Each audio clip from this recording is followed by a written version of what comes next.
രൂപയുടെ പർച്ചേസിനും സ്വർണ്ണ നാണയം സമ്മാനം. കൂടാതെ നറുക്കെടുപ്പിലൂടെ തിരഞ്ഞെടുക്കുന്ന ഒരു ഭാഗ്യശാലിക്ക് ഹോണ്ട ഡിയോ സമ്മാനമായി നൽകുന്നു. ഈ ഓഫർ ഒക്ടോബർ 1 മുതൽ ഡിസംബർ 31 വരെ മാത്രം. ജേക്കോ ജുവൽസ്, തൊടുപുഴ.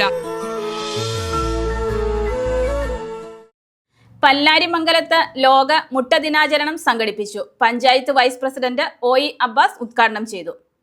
പല്ലാരിമംഗലം പഞ്ചായത്ത് കുടുംബശ്രീ CDSന്റെ നേതൃത്വത്തിൽ ലോക മുട്ട ദിനാചരണം സംഘടിപ്പിച്ചു.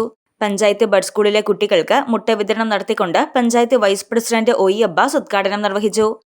നമ്മളെ സംബന്ധിച്ചിടത്തോളം നമ്മുടെ ഈ സ്കൂളിൻ്റെ പുരോഗതിയാണ് നമ്മുടെ എല്ലാവരും ലക്ഷ്യം. നമ്മുടെ ഈ കുട്ടികളുടെ ക്ഷേമം അതുകൂടിയാണ് നമ്മളെല്ലാവരും മനസ്സിൽ കാണുന്നത്. അതിൻ്റെ ഭാഗമായിട്ടാണ് ഇന്ന് ഈ കുടുംബശ്രീ അയൽക്കൂട്ടങ്ങൾ ഈ മുട്ടയുമായി നിങ്ങളുടെ അടുത്തേക്ക് കടന്നു വന്നിട്ടുള്ളത്. അവരോടുള്ള നന്ദി വേണ്ടി പഞ്ചായത്തിൻ്റെ ഭാഗത്തു നിന്നും അവരെ അഭിവാദ്യം ചെയ്യാൻ ഈ അവസരം വിനിയോഗിക്കുകയാണ്. നിങ്ങളുടെ എല്ലാ അനുവാദത്തോടു കൂടി ഇവിടെ ഈ ലോക മുട്ട ദിനത്തിലെ ഈ മുട്ട വിതരണം ഔപചാരികമായി ഉദ്ഘാടനം ചെയ്തതായി അറിയിക്കും. CDS ചെയർപേഴ്സൺ ഷെരീഫ റഷീദ് അധ്യക്ഷത വഹിച്ച ചടങ്ങിൽ panchayat assistant secretary MM Niseema, bud school principal Sreekala Reji, CDS member Sreeja Anilkumar, accountant Jiji Binoy, Thasli Ashraf, KM Hajara, KM Rasheeda എന്നിവർ പ്രസംഗിച്ചു. News desk Muvattupuzha news.